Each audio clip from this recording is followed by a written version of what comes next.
이라는 책이 있습니다. 제프 딕스라는 사람이 쓴 이 시대의 역설이라는 그 책을 보면 이렇습니다. 건물은 높아졌지만 인격은 낮아졌다. 고속도로는 넓어졌지만 시야는 더 좁아졌다. 소비는 많아졌지만 더 가난해지고 더 많은 물건을 사지만 기쁨은 줄어들었다. 집은 컸지만 가족은 더 적어졌다. 더 편리해졌지만 시간은 더 없어졌다. 학력은 높아졌지만 상식은 부족하고 지식은 많아졌지만 판단력은 모자라다. 전문가는 늘어났지만 문제는 더 많아졌고 약은 더 많아졌지만 건강은 더 나빠졌다. 자유는 더 늘었지만 열정은 더 줄어들었다. 키는 커졌지만 인품은 왜소해졌고 이익은 더 많이 추구하지만 관계는 더 나빠졌다. 세계 평화는 더 많이 이야기하지만 전쟁은 더 많아졌고 여가 시간은 더 늘어났지만 마음의 평화는 더 줄어들었다라고 하는 책입니다. 이것이 시대의 역설이라는 책에 나오는 내용입니다. 어떻게 맞는 것 같습니까? 아닌 것 같습니까? 어떤 사람에게는 맞는 것 같고 또 어떤 사람에게는 아닌 것 같을 수도 있습니다. 하지만 이것이 모든 사람에게 보편적으로 다가오는 이 시대의 현상입니다. 기독교를 살펴보면 기독교도 잘 살게 되면서 복지가 더 좋아지게 되면서 점점점 하나님을 많이 떠났습니다. 그 대표적인 것이 바로 유럽이고 미국입니다. 그들이 엄청나게 복지가 좋아지고 잘 살면서 창조를 거부하고 진화론을 계속 퍼뜨리고요. 진화론은 하나님 없음, 무신론을 좋아하는 거죠. 그러면서 그들이 보면은 그 속에서 보면은 공산주의가 탄생하게 되고 또 자본주의도 그 흐름 가운데 탄생하게 됩니다. 잘 살면 더 복지가 좋아지면 하나님을 더 신실하게 창조를 인정하고 더 잘 섬겨야 되는데 그렇지 않은 것이 현실이고요. 그게 역설이라는 거죠. 오늘 본문 말씀에 경건의 모양은 있지만 경건의 능력을 상실한 사람이 있다고 말합니다. 이런 사람에게서 돌아서라라고 말하죠. 오늘 본문 말씀 5절 말씀을 다시 읽어볼까요? 경건의 모양은 있으나 경건의 능력은 부인하니 이 같은 자들에게서 내가 돌아서라. 경건의 모양도 중요합니다. 스타일이 중요해요. 경건의 모양이 없이 경건의 능력이 나올 수 없습니다. 하지만 경건의 모양은 있는데 경건의 능력은 없다라고 말합니다. 이 같은 사람에게서 돌아서라라고 말하는 거예요. 경건의 능력은 뭐냐? 말세 시대에 나타나는 현상입니다. 1절에 너는 이것을 알라. 말세에 고통하는 때가 이른다라고 말합니다. 이것은 뭐냐면 인간성 타락이 인간성이 파괴되는 현상이 말세의 현상이다라고 말합니다.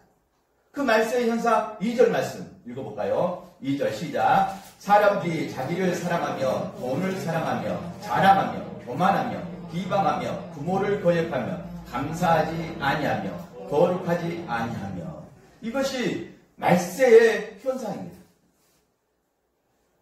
이런 현상이 일어나는 거죠. 사람들이 자기를 사랑합니다. 물론 자기를 사랑해야 돼요. 자기를 사랑하지 않으면 자기 몸을 잘 관리할 수 없습니다. 자기 몸은 하나님의 성령의 전이에요. 성전입니다. 여러분 한 분 한 분이 교회예요. 자기 몸이 소중합니다. 하지만 자기 이익만 추구하게 되면 엄청난 불상사가 일어납니다. 자기 이익만 추구하는 사람이 정치하게 되면 어떻게 됩니까? 독재자가 됩니다. 독재자. 민주주의가 아니라 독재를 하게 돼 있어요. 자기만 생각하면 안 되는 거죠. 자기에서 타인을 바라보는 그것까지 나가야 돼요. 예수님이 타인을 위한 삶을 사셨잖아요. 자기가 태어나서 목수가 태어났을 때는 그 아버지의 흐름 따라서 열심히 목수 일을 도하고 잘 살아냈어요. 그리고 죄 없으신 그 하나님의 아들이 모든 사람의 죄 문제가 해결되지 않을 때 아버지 하나님의 뜻에 순종해서 십자가를 지신 거죠. 계속 죽어진 거죠. 계속의 제물로 자기가 죽어진 겁니다. 타인을 위한 삶을 산 거예요. 기독교는 자기에서 타인을 위한 사랑으로 가야 됩니다. 그때 자기만 사랑하고 있어요. 이게 말세에 나타나는 현상입니다. 두 번째, 돈을 사랑합니다. 누구나 돈을 좋아합니다. 이 세상은 자본주의이기 때문에 돈 없으면 못 살아요. 돈을 잘 벌고 돈이 있어야지만 경제적인 활동을 합니다. 하지만 돈을 사랑하게 되면 하나님을 돈으로 보입니다. 이 시대 앞에도 코로나19 바이러스를 보고 분명히 마음을 가져야 되는데 어떤 사람은 정치적으로 이것을 악용합니다. 또 어떤 사람은 마스크와 손소독제를 일시적으로 다 매점매석해서 돈벌이 하려고 하는 사람들이 생깁니다. 돈으로 보인 거죠. 이 시국이 돈으로 보인 겁니다. 돈을 사랑한 거예요. 그래서 하나님보다 돈을 더 사랑하는 것은 이건 타락이에요. 말세의 징조입니다. 성경에서 말하고 있잖아요. 돈을 벌라고 하는 것을 하지 말라고 하는 것이 아니라 정말 돈을 잘 벌고 또 그 돈 때문에 돈의 노예가 되지 않는 것, 이것을 말하는 거죠. 돈을 사랑하는 것을 말합니다. 하나님보다 더 사랑하는 거 말세의 현상이다라고 말하는 겁니다. 자랑하는 거죠. 자기만 자랑하는 거예요. 그런데 자기를 있게 하신 하나님을 자랑하는 겁니다. 자기를 변화시키고 자기의 가운데 복을 주신 하나님을 자랑하는 거죠. 그 하나님의 명성을 자랑하는 것입니다. 그래서 간증할 때도 참 조심스럽게 간증을 해야 됩니다. 어떤 사람이 하나님을 통해서 복을 받았으면 그 복을 주신 하나님을 자랑해야 돼요. 내가 하나님 때문에 변화됐으면 나를 변화시키시는 그 하나님의 능력을, 그 하나님의 명성을 자랑해야 됩니다. 그런데 어느 순간 그것이 자기의 힘이 되어서, 기득권이 되어서 그 힘만 자랑하게 되는 거죠. 그게 보수주의입니다. 보수주의는 멈춰있는 거예요. 자기가 힘이 있기 때문에, 기득권이 있기 때문에 더 이상 변화되는 것도 싫고 더 이상 뭔가가 변화되어서 자기가 빼앗기는 것도 싫습니다. 세금 드는 것도 싫고 그냥 그대로 머물러 있는 거, 이게 보수주의예요. 고이는 거죠. 물이 고이는 거예요. 물이 고이면 썩는 겁니다. 그런데 많은 기독교인 중에도 보수주의가 되는 사람들이 있습니다. 보수주의가 되면 안 돼요. 끊임없이 계획해야 됩니다. 예수 그리스도 이 땅에 오실 때 유대계를 계획했잖아요. 성전 미문에서 상 파는 자들과 또 그 돈을 바꾸고 비둘기 파는 사람들, 성전에 만민이 기도하는 집인데 그 기도하는 집을 그 타락한 모습으로 돈벌이에 연연하는 그 상을 뒤집어 엎었잖아요. 그리고 안식일을 지키지 않으면 그 율법대로 다스리고 그 율법주의에 빠져있는 바리새인들을 계획한 거잖아요. 계획했기 때문에 계획하면 언제나 남들의 비방을 받습니다. 남들의 타깃이 그 계획하면 욕을 얻어먹어요. 욕을 얻어먹으니까 결국 바리새인과 서기관이 예수를 잡아서 십자가에 못 박게 한 겁니다. 예수님도 그 당시에 고여있는 유대교를 계획한 거예요. 그래서 우리가 자기를 변화시키는 예수님만, 하나님만 자랑하기를 간절히 소망합니다. 네. 교만하면 말세의 징조다 말합니다. 교만한 것은 안 됩니다. 겸손해야 돼요. 교만은 패망의 선봉이고 또 겸손한 자에게 하나님은 은혜를 주신다라고 말합니다. 그 겸손한 자가 하나님 말씀을 듣고 소중히 여기고 말씀을 지키는 거죠. 그 사람에게 하나님은 천대까지 복을 주신다라고 명령하셨습니다. 또 비방하는 것이 잘못됐습니다. 그런데 사랑하는 여러분, 비판은 할 수 있어야 돼요. 부정과 비리가 있는데 비판하지 못하면 안 됩니다. 그래서 정치적인 것이 되는 것이 문제예요. 정치를 공부하지 않는 것은 어찌 보면 또 그 다른 무지 가운데 죄를 범하는 겁니다. 세월호가 터졌을 때 세월호의 주범이 누구였습니까? 누구였어요? 알잖아, 다들. 그 진실도 지금 밝혀지지 않았습니다. 그리고 많은 기독교인 중에서도 지금 국가에서나 지금 서울시에서도 금지하는 집회를 하지 말라고 했는데도 집회를 하는 무리가 있습니다. 어제 집회를 했잖아요. 광화문에서. 그 집회하면 안 됩니다. 그렇게 외치는 사람들 가운데 전혀 국가에 협조하지도 않고 그 악한 모습으로 그렇게 하는 부분 가운데 많은 보수주의 기독교인들도 거기에 동참하게 됩니다. 여러분 아시면 깜짝 놀랄 만한 사람들, 목회자도 거기에 다 연루되어 있어요. 제가 이름을 대면 여러분 깜짝 놀랍니다. 많은 걸 가졌다 보니까 보수주의에 합류하게 됩니다. 그것은 보수주의 집회잖아요. 그 흐름 가운데 역사 공부를 잘 하셔야 돼요. 역사 공부를 하지 않으면 언론은 다 그 편에 선 언론들이 많기 때문에 따라갑니다. 뭐가 잘못된지도 판단하지 못합니다. 공부하셔야 돼요. 정치를 공부하셔야 됩니다. 그 흐름을 공부하셔야 돼요. 말씀의 기준을 가지고 공부해야지만 누가 유혹해도 어떤 언론이 유혹해도 다르게 판단하는 그 판단이 있어야 돼요. 그 역사성이 있어야 됩니다. 비방하는 것은 잘못됐지만 비판하지 않는 것도 안 됩니다. 그래서 이 시대에 자기에게 잘 접목하는 거죠. 이 시대의 교회 가운데 잘 접목하는 것이 필요한 겁니다. 그리고 부모를 고액하면은 말세의 징조라고 말합니다. 부모를 고액하면 안 되죠. 부모 말씀을 잘 순종해야죠. 부모님이 아프면 잘 받들어서 모시는 것도 필요합니다. 저희 김영식 권사님이 고관절 다쳐서 이렇게 입원하게 됐잖아요. 3주째 돼가는데 저희 가족들이 이제 돌아가면서 간병을 하는데 간병 진짜 힘들더라고요. 정말 저는 말해야 하지 않았지만 주위에서 뭐 지켜보고 그 모습 보니까 진짜 요양사 되신 분들이 고생하십니다. 24시간 그들을 돌보는 것은 진짜 힘든 일이고 그렇지만 그 부모님을 생각하니까 더 손길을 다가가는 거죠. 부모님을 잘 섬기는 것은 하나님을 잘 섬기는 겁니다. 내 부모를 잘 섬기지 못하면 하나님을 잘 섬기지 못해요. 그래서 에베소서 6장이 말하잖아요. 내 부모님을 공경하고 순종하라. 그리하면 이 땅에서 장수하고 잘 될 것이다 라고 말하는 거예요. 이 땅의 부모님을 잘 섬겨야지만 보이지 않는 하나님을 잘 섬길 수 있는 거예요.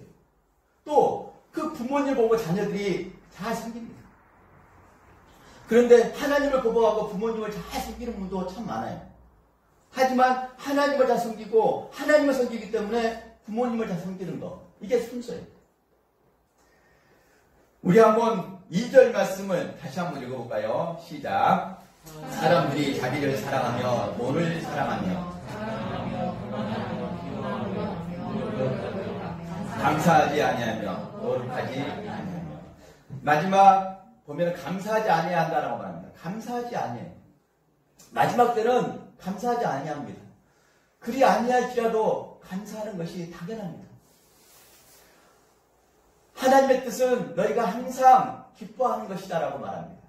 항상 선을 행하고 서로서로 화목하고 범사에 감사하고 쉬지 않고 기도하는 것. 이것이 예수 그리스도 안에서 너희를 향하신 하나님의 뜻이라고 말합니다. 우리가 감사하는 것이 하나님의 뜻이에요. 우리가 감사할 일이 있어서 감사하는 것은 당연합니다. 또 그것도 아는 사람들이 있어요. 그리 아니할지라도 정말 감사한 것이 있습니다. 감사해야 돼요.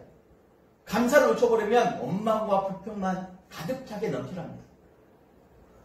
원망과 불평이 가득 넘쳐나면 하나님의 존재를 점점점 부인하고 멀어지는 거죠. 감사하는 것이 하나님께 가까이 다가서는 거예요. 감사해야 됩니다. 그리 아니할지라도 감사해요. 하지만 감사하지 않는 것은 날새의 징조예요.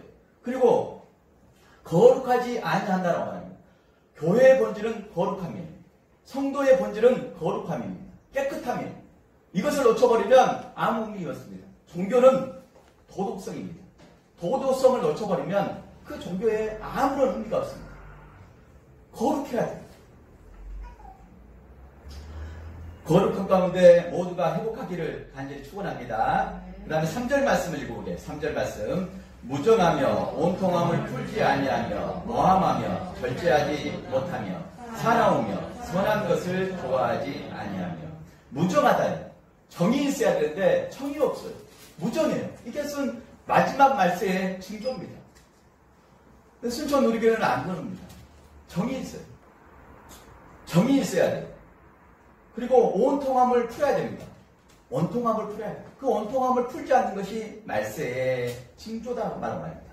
그리고 사나워요. 말세의 사람들은 좀 정이 있기 때문에 부들부들하고 유해야 되는데, 순해야 되는데 사나워요. 말세의 징조입니다. 신천지가 평소에 굉장히 폭력적이고 또 악했습니다. 외국의 이단들은 그런 모습이 없어요. 좀 순합니다. 근데 우리나라에서 만들어진 이단들은 난폭하고 사납고 또 악해요. 그런 과정들이 있었기 때문에, 그런 모양들이 있었기 때문에 결과로 나타난 거예요. 31번 환자가 어찌됐든 그 확진자의 검사를 받아야죠. 그런데 거부한 바람에 퍼뜨려버린 거잖아요. 이것은 국가 흐름에 순종해야 됩니다. 그 어떤 것도 믿음으로 외치면서 그냥 무식하게 나가면 안 되는 거예요. 그러면 계속 확진자만 일어나면서 이것을 타락한 정치인은 정치에 악용합니다. 타락한 사람들은 이것을 악용해요. 하지만 하나님 앞에 진실하게 서는 백성들은 그렇지 않습니다. 신천지가 평소에 그런 모양과 그런 교리가 있었기 때문에, 물론 그 신천지에 빠져있는 사람들 불쌍한 영혼들입니다. 이만희 교주가 바로 이 코로나19 바이러스가 터지기 전은 바로 그 이만희의 아내였던 이인자였던 김남희 씨가 예수 믿는 사람인데 신천지에 빠졌다가 다시 예수님께 돌아와서 통로했잖아요. 신천지의 이만희는 구원자가 아니라 교주다. 이 세상에서 없어져야 할 종교 사기 집단이다 라고 말해요. 교회가 아닙니다. 대국 교회라고 써지니까 교회라고 언론이 나오는데 교회가 아니에요. 사기 집단입니다. 집단이에요. 집단. 그 이만희의 그 교리 때문에, 하나님이라고 하는 그 이만희 때문에 모든 사람들이 물들게 된 거죠. 근데 저는 감사해요. 신천지는 어떠한 모양으로도 무너질 수 없는 조직입니다. 그런데 이 흐름 가운데 한 영혼이라도 잘못됐다, 정말 잘못됐다는 걸 깨닫고 돌아오면 감사한 거예요. 그러잖아요. 한 영혼이라도 돌아오면 감사한 겁니다. 도저히 깨질 수 없는 집단입니다. 하나님이 이 시대 앞에도 그 하나님의 귀한 은혜를 내려주실 줄 믿습니다. 어떤 사람들은, 어떤 목회자는 참 어처구니 말도 많이 하더라고요. 그 국무총리가 정세균 국무총리니까, 세균이 그 국무총리가 임명된 이후에 세균이 나타났다는 거예요.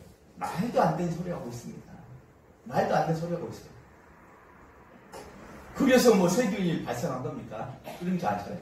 이 바이러스는 하나님이 심판한 거 아닙니다.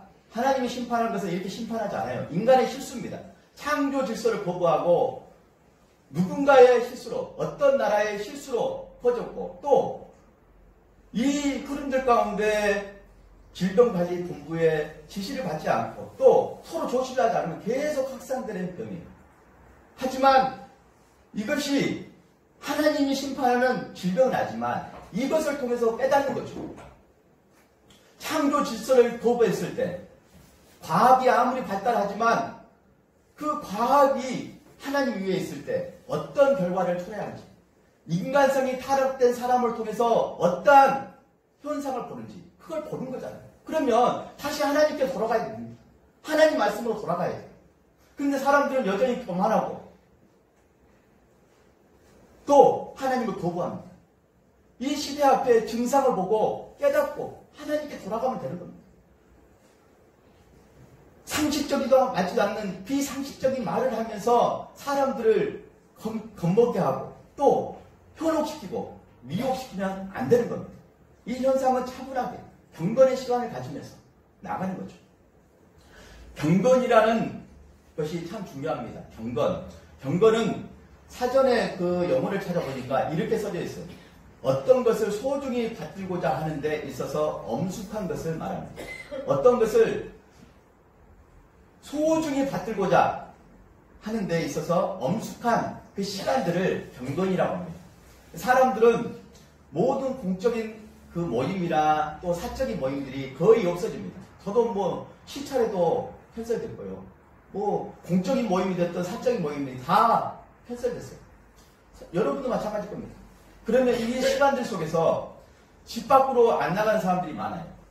그럼 무엇을 해야 될까요? 집에 있을 때 뭘 해야 될까요? 경건의 시간을 가져야 돼요. 경건의 시간. 정말 이 시간들 가운데 엄숙하게 하나님 앞에 시간을 가져야 됩니다.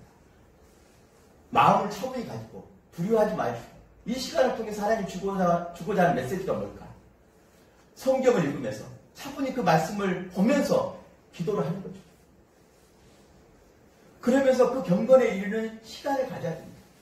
그 경건에 가진 시간을 통해서 더 이 불안한 시대에 그 사람의 믿음은 더 단단해지는 거죠. 더 확실한 믿음이 되는 거예요. 마지막 때 예수님이 너 믿음을 본다고 말합니다. 마지막 때는 믿음을 지키기가 어려워요. 그래서 사도 바울도 영적인 아들 디모데에게 그걸 말합니다. 나는 선한 싸움을 지키고 믿음을 지켰다라고 말합니다.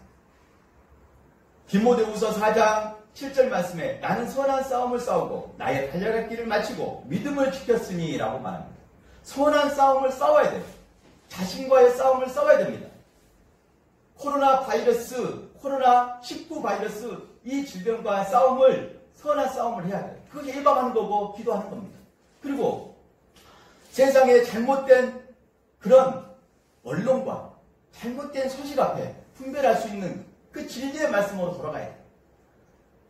그래야지만 믿음을 지켜낼 수 있습니다. 마지막 때에 이렇게 마스크를 끼고 예배 드리는 이것이 되니까 금방 예배 자리에 달라지잖아요. 뭐 오지 않는 분도 있습니다. 물론 이제 건강이 좋지 않은 분들은 그럴 여지가 있어요. 하지만 불안해서 오지 않는 분도 있습니다. 근데 마지막 때에 진짜 하나님이 심판할 때는 이런 심판이 아니에요. 요한계시록 보세요. 요한계시록 보면 진짜 사람들이 많이 죽어요. 지구의 3분의 1, 3분의 2가 죽습니다. 엄청난 재앙들이 일어나요. 그러면 적그리스도가 엄청난 경제적인 것을 가지고 흔드는 거예요. 기독교를 배반하라. 예수님을 배반하라. 나에게 절하라. 라고 계속 그렇게 경제적인 것으로 유혹합니다. 그러니까 마지막 때는 배반한 사람들이, 예수 그리스도를 떠나는 사람들이 많아요. 믿음을 지키지 못하면 우리가 하나님의 나라를 소유할 수 없습니다. 마지막 때 믿음을 지켜내는 것이 중요해요.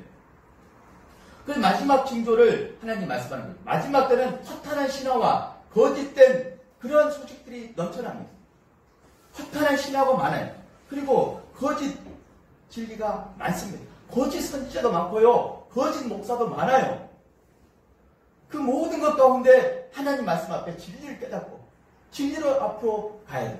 근데 그 하나님의 마음은 모든 사람이 진리 가운데 거하기를 원하는 겁니다. 모든 사람이 진리 가운데 거하기를 원한다라고 하나님이 말씀하는 겁니다. 오늘 사랑하는 여러분 모두가 진리 가운데 거하기를 간절히 소망합니다. 4절 말씀을 읽어볼까요? 4절 말씀. 배신하며 조급하며 자만하며 쾌락을 사랑하기를. 배신하며요. 배반하는 거죠. 하나님을 배반하는 겁니다. 예수 그리스도를 배반하는 거예요. 마지막 때. 인간성이 타락하기 때문에. 자기만 사랑하기 때문에. 그런 징조를 통해서 충분히 배반할 수 있는 거예요. 사람도 배반하게 됩니다. 은혜를 잊어버리면 안 되는 거죠. 가장 소중한 것은 은혜예요. 우리가 은혜로 그 믿음으로 구원받았잖아요. 우리가 죽을 수밖에 없는 죄이지만 예수 그리스도의 믿는 믿음으로 그 믿음의 선물로 구원받게 된 거잖아요. 하나님의 나라 천국을 소유하게 된 거잖아요. 우리는 아무것도 한 것이 없습니다. 믿기만 한 그 은혜, 그 은혜를 하나님이 주셨고 그 은혜로 받은 선물이에요. 그 은혜가 고마우니까 끝까지 믿음을 지켜야 됩니다. 그리고 마지막 때 안 좋은 현상들이 나고 그럴 때 우리 인간성은 더 회복이 돼야 되고요. 하나님 은혜 가운데 회복이 돼서 정말 은혜를 입었던 사람들은 은혜를 생각하면서 저버리면 안 되는 겁니다. 근데 마지막 때 징조는 그 은혜도 아무 안중에도 없어요. 다 잊어버리고 배신한다는 거죠. 배신한, 조급해요. 조급하면 안 됩니다. 급할수록 차분해야 돼요. 바쁠 때일수록 차분해야 돼요. 그래야지만 이성적인 생각을 가질 수 있어요. 이성을 잃어버리면 안 됩니다. 실제로 종교도 이성을 놓아버리면 안 됩니다. 물론 하나님의 기적이 이성을 뛰어넘는 기적의 역사가 있어요. 그건 전적인 하나님의 초월적인 은혜 가운데 믿어지는 거예요. 하지만 이성을 놓아버리면 불균형에 잡히게 됩니다. 상식이 없는 사람이 되는 거예요. 몰상식한 사람이 되는 겁니다. 지금 이 시국에 광화문에서 집회를 해야 됩니까? 또 그 집회를 해야 된다고 그 소속되고 지지하는 많은 목사님, 보수주의 목사님들이 계십니다. 잘못했잖아요.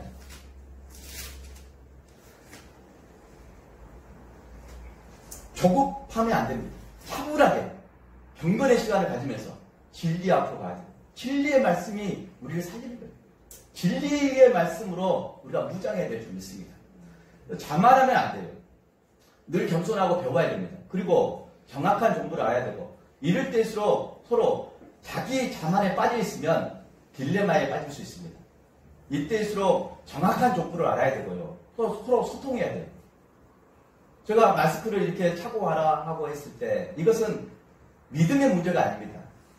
지금 신천지에서 그 마스크를 착용했으면 또 그 확진자가 검사를 받았으면 그런 일이 생기지 않았죠. 그런데 지금 이제 교회가 크고 10,000명 이상 모이는 교회, 몇천 명 모이는 교회는 참 힘들 것 같은 생각이 들어요. 왜냐하면 확진자가 나오면 그곳은 백화점이 됐든 병원이 됐든 다 폐쇄됩니다. 신천지가 다 폐쇄된 거잖아요. 교회도 이런 흐름 가운데 확진자가 나오되면은 파장이 큽니다. 그리고 계속 질병은 더 번지게 됩니다. 예방하는 거죠. 시대 흐름 가운데 그 국가의 그 통제 가운데 함께 순응하면 나가는 거죠. 근데 자만에 빠져서 믿음이 우리를 살린다. 마스크 끼지 않아도 된다. 이렇게 말하면 비상식적이고 그 흐름을 거부하는 거죠. 자만한 거죠. 그러니까 늘 그 자만이 있으면 안 됩니다. 겸손하게 서로 그 좋은 것을 찾아가면서 서로 따라주는 거죠. 그것이 나쁘다 그러면 바로하게 끊어야 돼. 하지만 그렇지 않는 것은 순응해야 됩니다. 마지막 때 쾌락을 사랑하는 자가 하나님 사랑하는 것보다 더하다고 말합니다. 이 마지막 때 그러면 그 자기의 쾌락을 추구하게 되죠.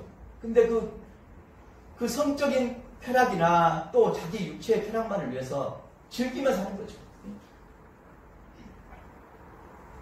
하나님도 안중에 안 보이는 겁니다. 하나님 위에 있는 겁니다. 재밌고 즐기는 것이 그 하나님 위에 있는 거예요. 그러니까 어찌 보면은 이 수교 가운데 경건의 시간을 통해서 이 시대가 잘 깨닫는 시간이 되었으면 좋겠습니다. 또 하나님의 백성들이 잘 깨닫고요. 그런 시간들 가운데 모두가 승리하기를 간절히 축원합니다. 마지막 때의 말세의 징조는 인간성 파괴예요. 인간성 타락입니다. 인간성 타락으로 사람들이 타락했기 때문에 그 타락한 모습 가운데 말세다라고 말을 해요. 사건 사고가 터졌을 때 어르신들이 말세구나, 말세다 이렇게 말하잖아요. 그 사건 사고를 저지른 사람 때문에 말세다라고 말하잖아요. 사람들 타락하면 말세의 징조가 있다라고 생각하면 되는 거예요. 근데 하나님의 은혜 가운데 경건의 시간을 잘 갖는 것이 중요합니다. 모양이 중요해요. 사람들 스타일이 있잖아요. 그 스타일이요 아름다워야 돼요. 그 모양들이 아름다워야 됩니다. 자기 몸을 깨끗하게 하고 옷도 깨끗하게 입고 집안도 깨끗하게 청소하고 그래야 돼요. 그래야지만 외모도 스타일이 아름다워야 돼요. 그 노래 가사도 있잖아요. 마음이 예뻐야지 여자다. 그 옛날 유행도 가사 있잖아요. 남자들도 마음이 예뻐야 남자입니다. 그리고 여성들도 마찬가지입니다. 근데 그 마음이 예뻐질 때 예보부터 딱 풍기는 거예요. 그런데 어떤 사람은 스타일만, 외모만 참 바꾸는 사람이 있어요. 그런데 마음이 예뻐서 스타일, 모양이 좋아지는 거예요. 경건의 모양도 있어야 되고 경건의 능력을 갖춰야 돼요. 경건의 모양만 갖췄던 사람들은 바리새인과 서기관입니다. 외식하면서 기도했죠. 예수님이 그 사람들을 꾸짖었잖아요. 외식하는 바리새인과 서기관. 내가 이렇게 한다. 내가 새벽 예배 이렇게 드린다. 나는 이렇게 산다. 그 외식만, 형식주의만 내세운 거다. 그 안에 사랑도 없고 국률함도 없어요. 근데 이 시대는 그런 모양도 없습니다. 그런 모양도 상실하면 능력을 상실한 거예요. 그 모양이 있어야지만, 그 모양은 스타일이고 하나님 말씀을 가까이 하고 예배의 자리를 사모하고 하나님과 함께 사는 동행의 삶을 살아내고 하나님 말씀에 순종하는 모양이 있어야지만 능력이 있는 거예요. 인간성이 회복되는 거예요. 하나님 말씀을 떠나면 인간성을 회복하는 기준이 없어요. 그래서 경건의 모양도 스타일도 잘 바꾸고 경건의 능력도 회복해야 될 줄 믿습니다. 이런 은혜 가운데 우리 순천 우리에게 모든 영혼들 우리가 한 분 한 분 귀한 은혜를 입었으면 좋겠습니다. 인간성이 회복될 때 좋은 만남들이 있어요. 그 룻기서의 말씀을 통해서 룻이 보아스라는 그 좋은 사람을 만나게 돼요. 보아스는 좋은 사람이잖아요. 보아스는 흉년이 들었을 때 자기 짐을 싸서 이사가지 않았습니다. 하나님을 떠나지 않았어요. 여전히 베들레헴에 남아서 하나님과 경건의 시간을 갖추었습니다. 그런데 부잣집이었던 그 나오미와 엘리멜렉 그 집안은 아들을 데리고 이삿짐을 다 챙겨서 서로 나누기를 싫어하고 이기주의에 빠져서 다 챙겨서 흉년이 들 때 모압으로 이사 갔습니다. 근데 모압에서 10년 살면서 큰 어려움을 겪었죠. 다시 영적인 고향 베들레헴에 돌아왔을 때 여전히 하나님을 예배하고 경건의 시간을 가졌던 그 보아스가 있었어요. 보아스. 근데 보아스 그 소유의 밭이 있었는데 어느 날 고향에 들어오니까 먹을 것이 없는 거예요. 나오미와 룻이 먹을 것이 없는 거예요. 그래서 남의 밭에 가서 이삭을 주어야지만 그것으로 밥을 해서 먹습니다. 빵을 구워서 먹을 수 있어요. 그래서 남의 밭에 가서 이삭을 줍는데 그 우연히 가서 이삭을 줍는 그 밭이 보아스의 밭이었어요. 그 보아스가 보고 첫 번째 그 누군가를 하기를 보고 이 여인이 모압 소년이다. 모압에서 온 소년인데 그 시어머니가 아픔을 겪었을 때 함께 왔던 모압 소년이다라고 들었을 때 그 룻에게 보아스가 첫 번째 너에게 은혜가 있을 것이다. 너에게 복이 있을 것이다. 복을 선포합니다. 그리고 다른 하인들에게 이삭을 많이 그냥 놔둬라. 이 여인이 많이 죽게끔 그냥 내버려둬라. 라고 계속 말합니다. 그래서 이삭을 더 많이 죽게끔 그렇게 합니다. 이 좋은 사람 보아스를 만나서 그 보아스는 기업 물을 자의 책임을 이행하지 않아야 됩니다. 그 앞에 사람이 이행하지 않았어요. 희생과 헌신이 따르기 때문에 하지 않았습니다. 하지만 보아스는 그러지 않았어요.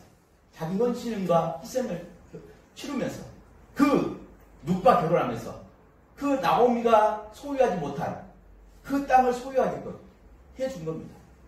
먹고 살게끔 해준 거예요. 그 좋은 사람을 만나게 된 겁니다.